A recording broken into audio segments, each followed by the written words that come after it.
We're on with Blair Mooney, head coach of the St. James Canucks on the MMJHL report. Blair, how's Christmas break been? It's been good. It's nice to get a little break. About a week and a half or so we're going to have off, so it's good to get some bumps and bruises healed up for sure. I predicted when you and I talked in September, St. James Canucks in first place. You are now tied for first place with 3 teams. How do you feel about your team right now? Feeling good. We've been on a pretty good run going into the break. We actually won 5 in a row, but 9 of our last 10 we've been winners of. So it's we're getting some healthy bodies back in the lineup, which has helped for sure. And yeah, it's nice to be sitting up at the tied at the top of the league. It's a goal that we had at the start of the year was to be sitting there, and over halfway through the year, that's where we are. So it's good. You made me a little nervous there when you were lost, 5 out of 6 there a while back. But lots of injuries, you were saying?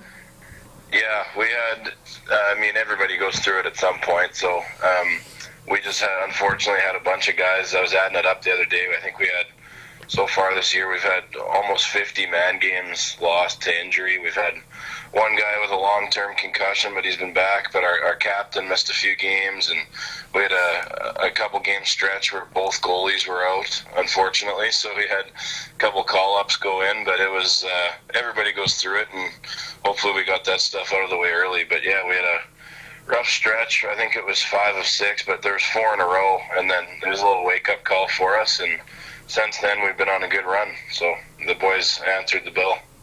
Good to hear. When's last time in this league that we've seen the top 5 teams within 2 points, 3 points of each other right now? That's unbelievable. And even the top 8, 9, we've never seen this league this tight. Yeah, I played in the league for 4 years, and it was different then. And even any league I've coached in and played in, I don't think I've seen 5 teams, like half the league, tied or close to being tied this late into a year. It's been lots of parity in the league, which is good. Anybody can beat anyone on any night, and lots of nights can be frustrating. You win, and you look at the standings, hoping to get some help, and that doesn't happen because everybody seems that we're fighting with seems to be winning just when we win. So all we can do is show up to the rink every night and worry about who we're playing, and hopefully if we take care of our own business, then the standings will take care of themselves. Not very often you can lose a game and be in first place and then wake up in the morning and be in 5th place. Yeah, that's for sure. Santa Claus come, Santa Claus left. Anything on your wish list for January 10th? Well, not as we had to make a tough decision earlier in the year. We were carrying 24 players and had to part ways with a 21-year-old, and he's since been picked up by St. Vital, and so we're sitting at that number at 23 right now, and we aren't necessarily looking for anybody. I mean, if somebody falls to you, that's always great, but we're not out actively looking for anyone. We're happy with who we've got, and like I said, battled a bunch of injuries early, and since everybody's been healthy, we've been on a pretty good run, and we like the looks of our team when we're healthy. So if somebody falls in your lap, of course we cross that bridge when you get there, but we're not out actively looking and making trades and all that. Like, lots of people have been making trades around the league, and we kind of been happy with who we got, but we'll see what happens come January 10th. What's the old saying? If it's not broken, why fix it? Yeah, exactly. 35 points. You can't argue with that number going into January, 1st of January. Playoffs are coming along here. You feel very good about your position right now, and the way it stands right now, I guess you'd come up against the Fort Garry Twins, and they're a team that's rebuilding, but you've had success with them over the season. Yeah, we put out of the 3 times we played them, we're 1-2. Earlier on in the year, we had they're a hardworking team, and they challenge you every time you play them, and they make you earn it. And I think in the first game, it was a bit of a shock to our guys, and based on their past couple seasons, our boys made the mistake of taking them lightly, which you definitely can't do. So if that's how it ended up at the end of the year, I'm sure they'd give us a pretty good series, and can't take anything for granted, because like you said, this league is so tight this year, anyone can kind of beat anybody. But our goal of ours at the start of the year was to we knew the league would be tight up at the top. We just want to make sure that we have home ice as long as we can. If we finish first, it'd be nice to have it all the way through, but I mean, it'd be nice to have it in that first round for sure. Your goaltending seems pretty solid.